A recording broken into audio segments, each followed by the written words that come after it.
Okay, right. We'll take care of it. A number of our operators are already doing it. Thank you. They think that there might be some kind of movement that honking would alert to. But as we've made very clear, from our standpoint, there may be visual barriers, but there are no warning signs. That operator is required to be able to move around, to be able to see around those, and to be able to know if there's any kind of activity that's nearby. Therefore, you've got to slow down. Now, again, the 5-mile-an-hour requirement is a requirement that's been in place. Right. But back to the honking, I guess I want to make sure I understand. Is that still something that's been considered? Yes. Okay. Yes. No decision's been made on that? No decision's been made on the honking. Again, as I say, some of our operators are doing that if they are in a place that they think honking there's a lot of pedestrian activity. Portland State, you see a lot of activity and you see a lot of jaywalking. That's a place where on my bus, my operator kind of tends to honk a little bit just in case there's anything just not to make the absence. In the closure of these two stops that are in the letter, number 4 and 5, it calls for the closure of two stops. Those have been closed. Okay. What was the reason for closing those? The Fourth and Hall one was only on certain routes, but the answer was, if you know where that really is, you've got about a block and a half to be able to... No, it's these are the new ones. These are new to report to the media. You haven't reported on. This is... Yeah, there was an ongoing construction, long-term construction at one site, and as a result, we were close on the lane change within that 100-foot. For us, that's a bare minimum, and it just didn't make sense to be able to have that one stop. The second one was at North Laguna Avenue in Anchor on the 72, and again, within 100 feet of it. And so as we're going through, and what we've done is we've assigned to all of our field representatives and others to be able to say, look at every line, look at every stop. Are there any places that we can, in fact, it just isn't as safe as it really needs to be? Maybe they've grown up historically, those stops have been there. Maybe even, in fact, road changes have occurred. But we want to be able to go back through and in this time to be able to make sure that there are any additional changes. And that's what that came out. And so you're continuing to review. These aren't the only stops. So there's more than one stop. Absolutely. Yeah. Do you expect more changes? Oh, absolutely. Yes, this is a process. I think sometimes it gets the sense that all of a sudden you create a safe system and then you're done and it's kind of like the perfect clock, it keeps running. The answer is it must be continuous improvement. There must be all the time continually evaluating each and every setting. And very frankly, our operators are some of the best sources where they see risky behavior at a certain place. May not be something that is illegal or not, but just risky behaviors. Are there any things we can do to be able to make those changes as well? So that's a continuous process. Fred, at one point you said a number of requirements were not followed. This particular accident was clearly preventable. Can you elaborate? I mean, is it more than just not looking for so-called blind spots? Well, the fact is that, first off, is we expect our operators to follow the law, and 2 lane changes in a relatively short distance, as she was cited, is not following that law.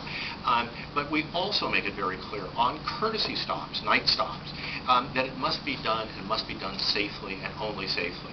As one of our trainers, our expert trainer, testified, was asked at the grand jury, what would you have done? And his answer was very clear, and it's the answer that should have been done in this case, and that is that you would make the left turn onto Broadway and then discharge that courtesy stop passenger.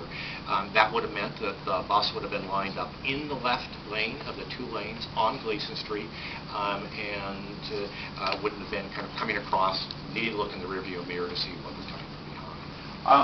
I know the review still has to happen, but from a policy standpoint, an operating standpoint, if Sandy Day is convicted of these multiple traffic violations, are any of these cause for termination? Obviously, any kind of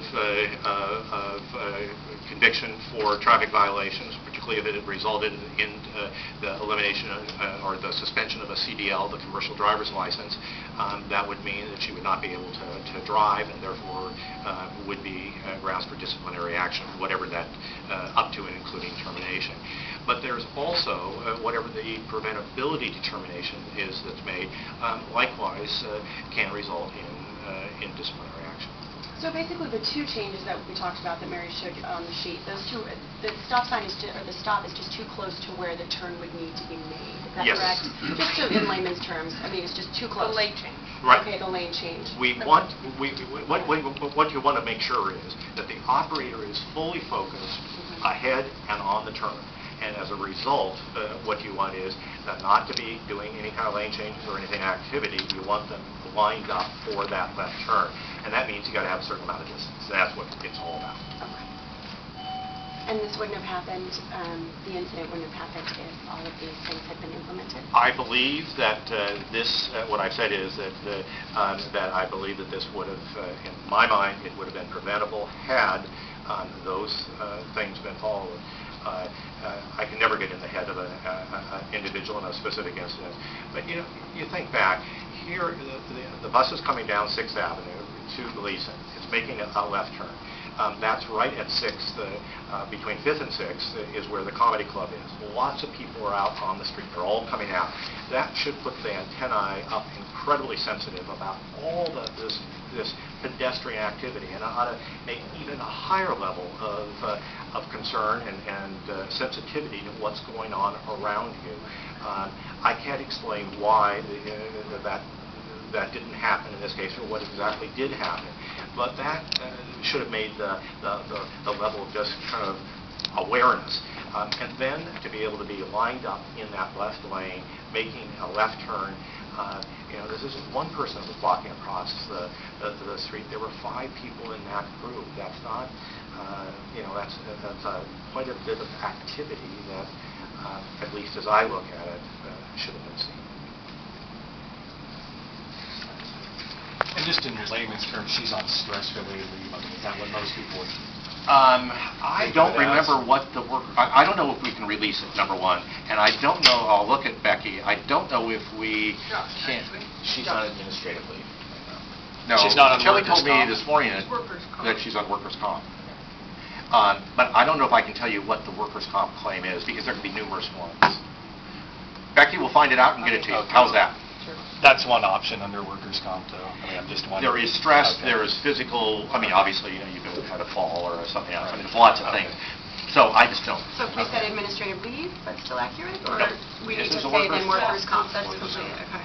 She switched over. She's paid leave still. Yeah, paid. It's paid. Technically under the workers' comp. But she's not on administrative leave, she is on workers' comp. What I was told this morning, and we're going to just double check this, is that like yesterday or maybe the day before, she had been moved from administrative leave to workers' comp because she has a workers' comp claim that's pending. Could it be stress, or? We're not Well, that's what. within- I don't know if I can tell you even I if mean, I I'm did. guessing that's what it is, but I don't know if I can tell you even if I did know. No, I know legally, you know. Because that'd be a personnel thing. Correct. Well, that's why I don't know if I can disclose. And police are telling you it might be several weeks still before Well, they release the reports? I'm hearing maybe a little bit sooner than that, but you know, we thought it was going to be a long time ago. Right. They've been a little busy. So when do we see you again after the next, you know, K&J safety advice? That will be in July. So we'll see you again next Fred will be on the beach. Yes, by but then. you'll see that guy over there is the new general manager. That's right. So that's when the next round will be kind of roughly In the May. July. In the Yeah. July. We'll keep Well, you in July, yeah. This is your last time in this room No. for the Well, briefing. for the board briefing, yes, Yeah. this is. Thank you. Thank you. Thanks. Were Thanks. these two stops closed after recommendations from this consulting firm, or were they closed? The consultant didn't make recommendations on a stop-by-stop basis. These are when we did internal reviews based on the need to be able to have sufficient distance before the election. So we just did about a week. Okay. We just thought piecemealing enough to stop here and there. But it's part of our continuous improvement.